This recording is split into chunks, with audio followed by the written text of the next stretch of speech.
Hello and welcome to T.U.G Podcast. I am so glad you are here. Now, February is here with us and it's often called the month of love, with Valentine's Day at its center. For many, it's a time of joy, romance, and celebration, but for others, it can bring feelings of loneliness or unmet expectations. Hello, singles. Anyway, I'm kidding. Anyway, today I want us to talk about love beyond romance. I would like us to dig deeper into what love really means, not just in the context of romance, but in the context of life. The Bible tells us in 1 Corinthians chapter 13, verse 13, and now these three remain: faith, hope, and love. But the greatest of these is love. So let's explore how this kind of love, the agape love, transcends the chocolates, flowers, and cards that dominate February. I hope I'm not, bursting your bubble. I hope I am not. My name is Johnson Kibali. Welcome to T.U.G Podcast.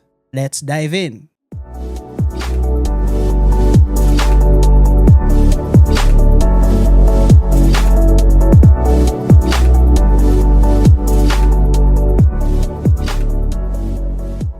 First, let's have a look at a cultural view of love. All right? So, let's start with how society defines love, especially in February. Valentine's Day is marketed as the pinnacle of love.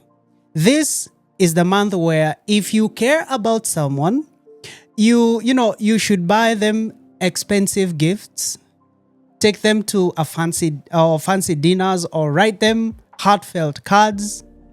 Now, while there is nothing wrong with all of that and also celebrating love, this version often focuses on feelings, physical attraction, or grand gestures. But what happens when those feelings fade?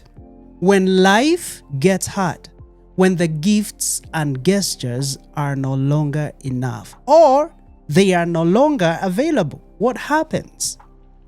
The problem is that this cultural definition of love is often conditional. It says, I will love you if you make me happy, or I will love you as long as I feel the same way. Now, this kind of love is fleeting. It can't sustain us. Therefore, what is the biblical definition of love? Now, let's contrast the cultural view of love with how the Bible defines love. In 1 Corinthians chapter 13, Paul writes about agape love, the highest form of love. This love is not based on feelings or conditions. It's selfless, sacrificial, and enduring. Listen to how Paul describes love in verse 4-7. Love is patient. Love is kind. It does not envy. It does not boast. It is not proud. It does not dishonor others. It is not self-seeking. It is not easily angered. It keeps no record of wrongs. Notice that this kind of love isn't about what we get. It's about what we give. It's about patience, kindness, humility, and forgiveness. It's a love that mirrors God's love for us. Jesus is the ultimate example of the agape love. He loved us so much that he sacrificed his life for us. His love isn't about feelings or convenience. It was about action and commitment. Now, on top of your February plans for Valentine's, I would like you to shift the focus just a little. I am not saying you abandon the ones that you love. No, that's not what I'm saying. I want to add into your plans or onto your plans for this February. I want to challenge you to incorporate cultural love with biblical love. Instead of just asking, what can I get? Ask, what can I give as well? Not just to those that are close to you, but also those that are distant. Extend love to them by giving, because love gives. It could be flowers, chocolates, food, etc. And with a biblical note to remind them that God loves them so much and that He cares about them. That would go a long way. Right.